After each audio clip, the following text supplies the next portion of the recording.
80% of what makes a home is dependent on a woman. We tend to show you what we want you to see. There is nobody in their right senses that will be fighting or quarreling with their husband and then they come out here to come and show you.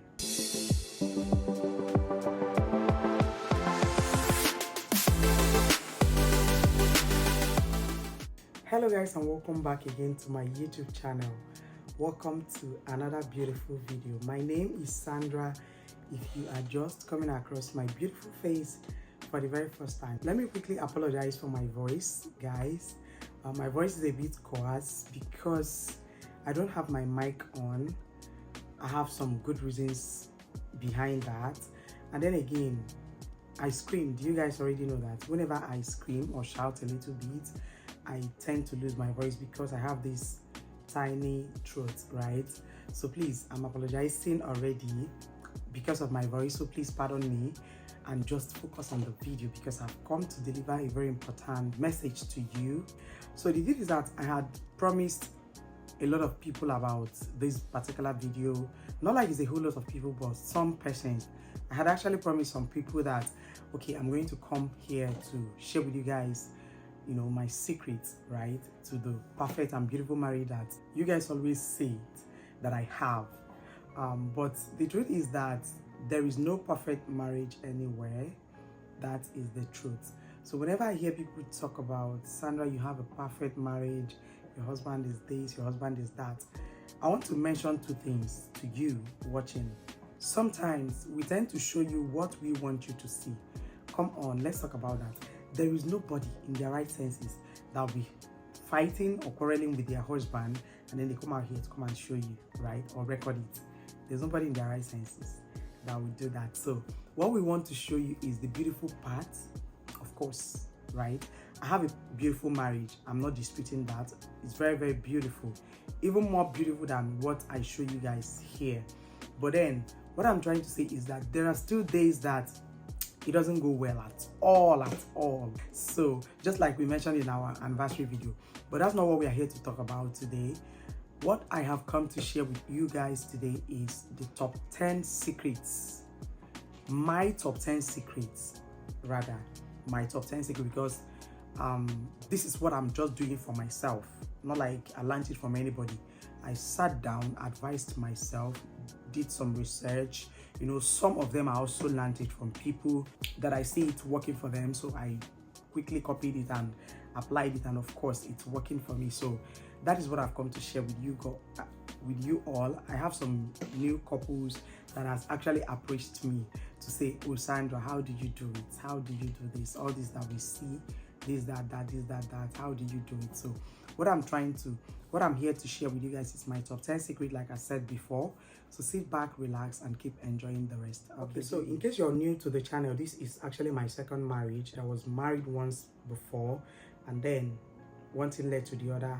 I became a widow, and then I decided to pick up my broken pieces and not keep mourning forever. And then I desired a beautiful life, and God gave it to me because I got married again. So that being said, let me tell you guys the very first thing. So the moment I came into this, my second marriage, I told God that, please, I need wisdom. The first thing I prayed for was wisdom, because my first marriage, I got married inexperienced, not as a child, because of course, if you can have children, you're no longer a baby, right? So I got married unplanned, not like it just happened. If you want to get all the gist, go back to my first 2, 3, 4, 5 videos. I'm sure you're going to grab all the informations you need. So the very first thing I did was I prayed to God to give me wisdom, and I asked God for wisdom again, because this thing called marriage, right, you guys, is something that my mother used to say that is a university that when you want to enter, they give you certificates even before you graduate. And that was exactly what happened on my wedding day. I was issued a certificate already, meaning that you have graduated on your own. Now you're on your own. It is you against the world. It is you against the married, right? So the moment I came into this home, I told God to give me wisdom, and he gave me. I prayed for it. I actually dedicated time to ask God for wisdom, to pilot this whole thing, because trust me, I'll never stop saying it. 80% of what makes a home is dependent on a woman. The remaining 20% is just the man being the head and providing for the family, like shouldering the responsibility of providing for the family. But what makes a home, 80% is dependent on a woman. To my own understanding, please, I stand to be corrected. I am not a marriage tutor, a counselor. No, I am not. I'm just sharing my own experience, what I have done that worked for me. It may not work for you, because marriage does not have a particular protocol. It does not have protocol, right? What is working for this person might not work for the next person. Reason being that individuals differs, right? My husband might like this and yours will not like it. I might like this and your wife will not like it. So it is according to what works for people, right? So please, if there's anything, I'm putting out this disclaimer now, if there's anything that I'm sharing here that you feel it is not going to suit your own marriage, please don't apply it. Do not apply it. Please, I'm begging you. Okay, that being said, I just told myself that now I am married, and I admitted the fact that everyone has a weakness, right? I tried my best not to focus on my husband's weakness.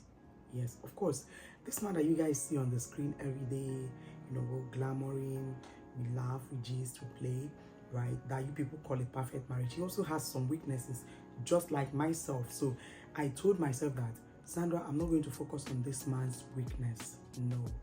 Let me focus on his strength. Let me focus more on his strength.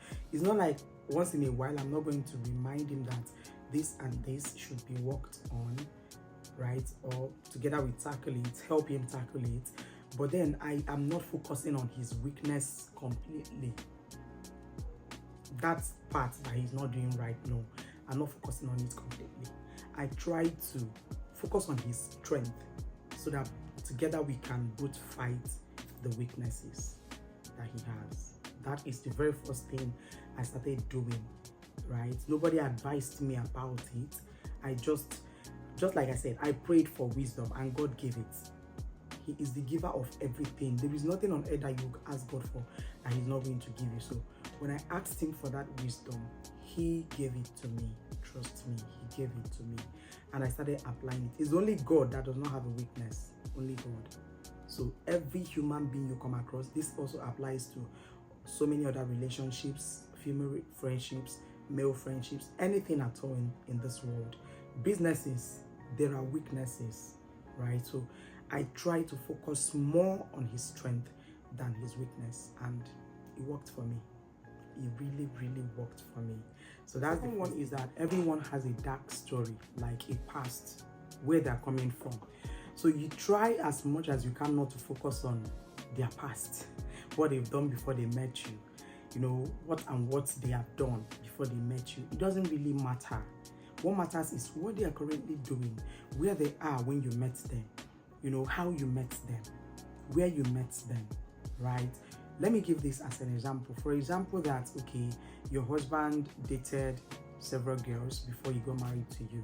Try not to picture that and have it in your mind that, okay, a man that has dated a lot of girls, is going to be a cheat in marriage. It's a very big lie. I am saying it and I know what I am saying. Chances are like 80% that man may not even cheat on you till he dies. Trust me, because he has seen it all. I'm being very, very honest. He has seen it all. So that's just an example that I'm giving. Do not try to focus more on their past. Everyone has a past, a story, where they're coming from, just like you do, right? Or maybe you got married, you guys dated for a while, and then you got married, start digging. I want to know what he did, when he was this and when he was that. This also applies to men. You don't get married to a lady and then you start digging what she did during her secondary school days, this, that, right? Run with whatever they've shared with you that is their past. Run with it and have a fresh start with the person. Exactly what I did. I didn't bother going into digging up my husband's past. It's none of my business. As a matter of fact, he does not owe me apology for what he did in his past because I was not in his life then. But I've seen young girls, like, I have a daughter that all of a sudden she went to her husband's Facebook page and saw a post made over 5 years ago, and then quarrel started. 5 years ago, you were posting a girl, posting her that she's your world, calling her your life, calling her your world. For that reason, this marriage is not going to work. I'm angry. And I'm like, when her husband called me to report that this is causing a very big issue between them, I told him to invite her. Both of them should come. And when they came, I was like, babe, what is your business with what happened in this man's past? You don't know the girl in question. You were not in his life when he was dating this particular girl.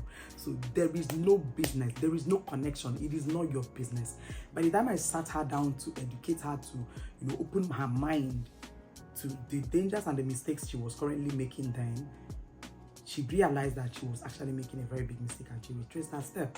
So you don't have any reason going to dig into people's past. It can only hurt you. Trust me. It can only hurt you more and more and more and more. Right? But when you have a fresh start with somebody, just forget about digging into their past. Move on with what was currently happening, what is currently happening. That's it. You're there. You're there. Right? So that was the first thing I did. I didn't bother going to dig into my husband. But up till now, apart from what he shared with me, he has always been the one that wants to share his past with me. Likewise, myself. This man never digged into my past. You guys already know the story. He didn't care what has happened. He did not give a damn what happened, how it happened, he just came in to conquer. Trust me. So that gave me joy. And I also made up my mind that I don't have any business digging into this person's past. Digging into people's past has actually destroyed so many homes, if you don't know. By the time a woman goes to dig out what her husband has done, during school days and all of that, before you know it will, to her, it will look as if she's living with a stranger, somebody she does not know very well. But she'll start doubting, having doubt, and doubting the sincerity and the love in the marriage. And before you know it, everything goes south. I'm being very honest. So always know that what matters most is your present life, what was currently happening. What is currently happening. So that is the second one. The third one, I told you guys top 10, and this video is going to be long. The third one is that every marriage has its own challenges. Marriage is not a bed of roses. This saying that marriage is not a bed of roses, see, it is so true that when you start realizing that marriage is not a bed of roses, you too, you know that it's not a bed of roses. It is not. Right? Every marriage has its own challenges. You need to understand that. Just understand that whenever you encounter challenges in your marriage, know it that, okay, this is bound to happen. If this does not happen, we are not going to grow in this marriage. That's all. Whenever I have an issue or a misunderstanding with my husband, the first thing that will strike my mind, the first thing that will come to my mind is, oh, we're about to grow in this marriage. A growth is about to happen. It's about to take place. And I watch it happen, we tackle it, and before you know it, that growth will come, because they may end up not being a repetition of that thing that led to that misunderstanding. Trust me. So every good marriage has gone through, the test of blazing fires, and true love, proves in times of challenges. So you just have to fight for your marriage. Make up your mind to be with your spouse, for better, for worse, in sickness and in health. Right? Remember the vow that you made on the altar that day, that for better, for worse. By the time you make up your mind, you see that challenges will not make you to even consider divorce, or even consider leaving the marriage, or even consider, I'm not doing again. No. You learn to fight for it. I am of the opinion that a woman should fight for her marriage. A man should fight for his home. I am of that opinion. Unless in cases where abuse, violence, and the rest of them is recorded, that's when I advise run for your life, right? In absence of these things I just mentioned, please stay and build your home. I applied it and it's currently working. So the fourth one I did was not to compare my husband's success to the success of any other person's husband.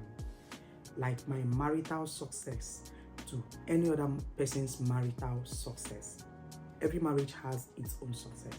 I decided to, the success is coming, okay, at a particular level.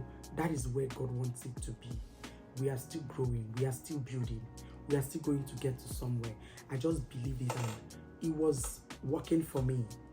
I don't want to compare, oh, your mates are doing this, your mates are doing that, your mates are in so level, your mates are in so level. I don't want to compare. I'm just seeing it that whatever level the marriage has brought us to is the level that we should be for that moment. And then before you know it will grow. Provided we are growing in the marriage and not depreciating or going down, we are leveling up and success is happening. So do not compare your marital success to that of another person's own. Very, very dangerous. Very dangerous. Know it that we can never be equal. Yes, some will be up there, some will be down here, some will be in the middle, some will be in front, some will be behind. That is how it is designed to be. We can never ever be equal. Just be patient and work hard, and your marital dreams will come true. Your success dreams will come true. So that is another thing that I'm currently doing to also help myself and my marriage to work. I hope like this now, the thing they enter. This particular fifth one is something that whenever I want to fall out, I remind myself that marriage is war. Marriage is war. The moment you get married, you have declared war against the kingdom of darkness. And to get married is to declare war against the enemies of marriage. If you don't know, come closer. Bring your chair closer and listen. There are so many enemies of marriage. I don't know if this video is going to be that long, but then I'm going to try as much as possible to make it brief. The moment you get married, know that you've declared war against the enemies of marriage. The number one enemy of marriage is ignorance. So can you see the reason why I had to ask for wisdom? Because ignorance is a very, very big challenge. What you don't know is bigger than you, right? So I had to ask for that wisdom because I know that it is going to help me a whole lot. So note it today that ignorance is one of the biggest enemies of marriage, and you have to fight it at all costs and seek more knowledge. When you have more knowledge, more wisdom, more information about what marriage is all about, how to follow it up, right? What to do and what not to do, you're going to have your marriage in place. And so many people will be wondering. The second one is prayerlessness. If you're not praying, hey, God is the founder of marriage, right? And God is also the founder of prayer. So there is no way marriage is going to work without prayer. If anybody is telling you that don't pray, just apply this and that, it's a very big lie. I'm telling you, it's a very big lie. You need to be prayerful for your marriage to work. Sometimes there are things that your husband can do. The Bible said that the heart of a king is in the hands of the Lord. There are things that your hubby will do. You just, in your mind, speak to God about it. There are things or certain decisions that they will take. Go down to prayer. Pray. Call God into it. He is the founder of marriage. He is the general overseer of marriage, and he's going to step in and get things done, right? It may not be instantly, it may not be immediately, but trust the process. Just pray and have faith, then trust the process. Do what you have to do as a human being, and then leave the rest for him, that is God. So that is the second one. The third one is unforgiveness, holding on to it for so long. This used to be one of my greatest challenge. Like, it's not like I'll not forgive. I'll forgive, but I'll still have it in my mind. Whenever I remember that, I'll feel sad, right? But then, once you learn to forgive him even before he offends you, you're going to have a very smooth marriage, a very smooth one. These days, my husband will be like, this one that we finish quarreling and you're serving me pepper soup, hope all is well. I'll be like, no chop and nah. Trust me, I try to do things that will make me know, like, that will make me let him out of my heart whenever he errs. If you carry bitterness in marriage, it will never work. Sometimes people around will see you as a fool, that you don't know what you're doing, right? And that you're just there being fooled. He's using you, you're inferior, you're this and that. It's a very big lie. Let go of bitterness. Forgive him even before he errs you, and your marriage is going to be sweet. The next one is bad third-party influence. These things I am mentioning are enemies of marriage. Enemies of marriage. If you have anybody in your life that is influencing you wrongly, run. Like, run with speed. Do not even look back when you're running. Run for your life. Run for your marriage. Run to save your marriage. Run to keep your home. Bad influence, whether a mother or a father or a mentor or anybody, that you know that this person has high, powerful influence over me. Whenever they start advising you wrong, avoid the relationship, no matter what it is, because they will end up influencing you and ruining your marriage. The same people will still be the ones to criticize you when it happens. So always run away from bad influence, no matter who is involved, or shun it out. When somebody comes to advise you that this and that and that and that, shun the person out, especially gossips. The next one is stubbornness. Stubbornness. I know they agree. Now my body, they pass this one, all those things. Do away with it though, because it is going to so mess your marriage up. It is going to so mess your marriage up. This particular one, I'm speaking out of experience. I know they agree, I know they hear, I know one here. It is going to so mess up your marriage. So that particular one is a no. Please, is a no. Do not even entertain it at all. Then the next one is lack of love. When you're not showing enough love to each other. Once in a while, surprise your spouse. Once in a while, buy him gifts. Once in a while, love unconditionally, not when he's giving you money. Do you know that somebody shared a story with me that a woman collects money from her husband whenever he wants to sleep with her? Honestly. And it got into my brain, like, how in God's name will your husband have to pay you before he sleeps with you? Pay you money or buy you gifts? He must give me something before that happens. It's very wrong. If you're using your body as a means to collect money from your husband or manipulating him into doing things for you, even when he's not ready for them, trust me, there is no love in that marriage, and it's going to crash. It's going to mess up your marriage. So learn to introduce love into your home. Once in a while, do sweet things that will spice up your home.